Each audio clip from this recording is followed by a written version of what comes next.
ഇത് നമ്മുടെ റെഡ് ലിപ്സ്റ്റിക്കിൻ്റെ ചെടിയാണ്. ഇത് നമുക്ക് ഒരെണ്ണേ ഉള്ളായിരുന്നു. അത് നമ്മൾ ഇതുപോലെ ചട്ടിയിലേക്ക് മാറ്റി വെച്ചിട്ട് ഇപ്പോൾ നമുക്ക് കുറേ ചട്ടികളിൽ ഇത് തന്നെയുണ്ട്. ഇപ്പം നമ്മൾ വീടിൻ്റെ ഫ്രണ്ടിൽ കുറേ സ്ഥലത്ത് ഇങ്ങനെ ഇതുപോലെ വെച്ചിട്ടുണ്ട്. ഇത് ഒരെണ്ണം വെച്ച് കഴിയുമ്പോൾ അതിനകത്തുനിന്ന് കുറേ തൈകളുണ്ടാകും. ഇപ്പം ഇവിടെ നമുക്ക് പിന്നെ ഇത് പിങ്ക് കളറിലെ ഈ ചെത്തിയുണ്ട്. പിന്നെ ഇത് മഞ്ഞച്ചെമ്പരത്തിയാണ്. ഇതിൽ ഒരുപാട് പൂക്കൾ, എപ്പോഴും പൂക്കളുണ്ടാകും. പിന്നെ അവിടെയും നമുക്ക് മഞ്ഞച്ചെമ്പരത്തി ഉണ്ട്. അതുകൂടാതെ നമ്മൾ ഈ സൈഡിലൊക്കെ കുറച്ച് ചെടികളൊക്കെ വെച്ചിട്ടുണ്ട്. ഇതുമൊക്കെ നമ്മൾ ഒരെണ്ണത്തിൽ നിന്ന് മാറ്റി മാറ്റി വെക്കുന്നതാണ്. പിന്നെ റെഡ് ലിപ്സ്റ്റിക്കിൻ്റെ ചെടി ഞാനിത് ഇവിടെയും വെച്ചിട്ടുണ്ട്. ഇത് ബോഗൻവില്ല കിളുത്ത് വന്ന് വെച്ചതാണ്. ഇതും റെഡ് ലിപ്സ്റ്റിക്കിൻ്റെ തന്നെയാണ്. ഇതിന് ഒരുപാട് തൈകൾ ഇതിനകത്തുണ്ട്. ഇത് മാറ്റി വെച്ചാൽ മതി, നമുക്ക് കുറേ കിട്ടും.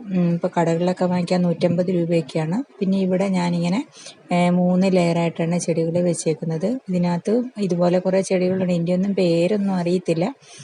ഇങ്ങനെ ഇതുപോലെ എല്ലാം വെച്ചിട്ടുണ്ട്.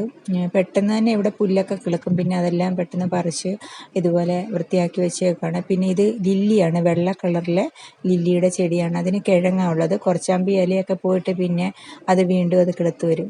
പിന്നെ ഇതുപോലെ ഇതുണ്ട്. ഈ ചെടിയൊക്കെ നല്ല ഭംഗിയാണ്. നമുക്ക് ഇതുപോലെ ഇതിൻ്റെയൊക്കെ തൈയുണ്ട്. മാറ്റി മാറ്റി വെച്ചാൽ നമുക്ക് ഒരുപാട് സ്ഥലങ്ങളിൽ ഇങ്ങനെ ചട്ടിക്കകത്ത് വെക്കുമ്പോൾ നല്ല ഭംഗിയാണ് കാണാൻ. ഇത് സ്നേക്ക് പ്ലാന്റ് ആണ്. പിന്നെ ഇതും നമുക്ക് ഒരെണ്ണേ ഉള്ളായിരുന്നു. ഒരു ചെറിയൊരു തൈയായിരുന്നു.